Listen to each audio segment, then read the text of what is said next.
Hello, good morning, guys. Today we will discuss the business transactions. So, business transactions, this is the activity of a business that affects the business firms or the business what? The business assets, of course. It is an event that has some effects on the resources of a firm or on the firm's assets. It is also an activity, guys, that involves an exchange of values. So when we say exchange of values, you have a value being received or a value received and you have value parted with. For example, of this transaction, you go to National Bookstore and you purchase of office supplies. So you receive a office supplies from National Bookstore. So ano yung ipinalit mo for that supplies? Kasi hindi ka naman makakakuha ng office supplies sa National Bookstore kapag wala kang ibinibigay na kapalit. So what is that kapalit? So that is your money or your cash.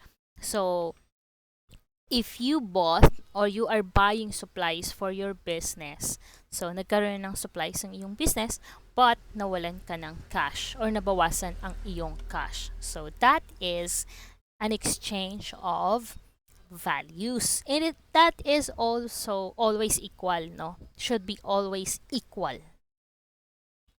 As we go along, maiintindihan natin what is the effect of a debit and credit rather, on debit side and the credit side. So if you have something to receive, should be equal ng iyong value parted with. Transaction is between external transaction. So when we say external transaction, it is a transaction between the business and in an outsider. Okay? Who are those outsider? Sino ba yon? Okay? Bibigyan ko kayo ng example. You purchase of cleaning material from Handyman Hardware. So, yung outsider dito is yung Handyman Hardware.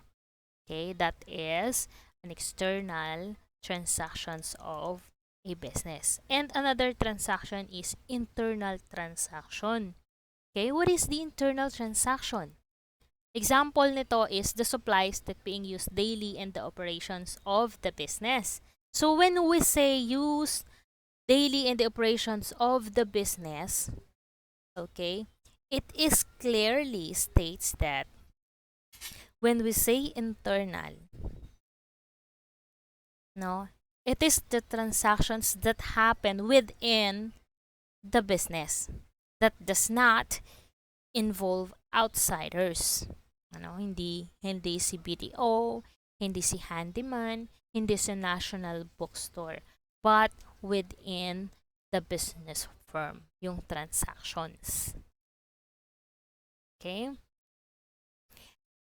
Evidence of transaction. It is very important in a business transaction kapag ikaw ay magre-record, no, na meron kang evidence or you have a source document to make your transactions valid and acceptable. So what are those? We have receipts. So receipts, it is a proof of your payment. Okay? It is a proof of your payment. So in every payment you made, kailangan lagi kang may proof of transactions. Kailangan mo laging mag-request ng receipts. No?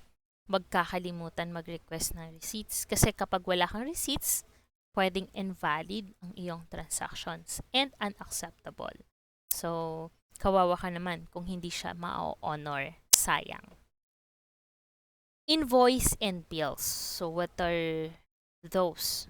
Invoice, no? That is the proof of your purchase. Or that is your billing. No? Kaya naniningil na ang iyong supplier. Kaya meron ka ng invoice at meron ka ng bills. So, kailangan mo nang magbayad. So, kasi kung wala ka namang invoice at wala ka rin namang billing, why you have to pay? Okay? Why you have to pay? So, lagi kang mayroong source of document Don't forget that, because um that is your evidence of transactions. Kung wala kang evidence of transactions, your transaction is null and void. Okay? It is not only for the sake of a business, but it is also a part of our obligations and requirement by the government, lalo na pagdating sa Bureau of Internal Revenue in computing taxes. Okay? Kaya kailangan wag na wag nating kakalimutan na lahat ng transactions laging i-attach ang ating evidences. And what are those again? Receipts and invoice. So thank you so much for watching, guys. See you on my next video.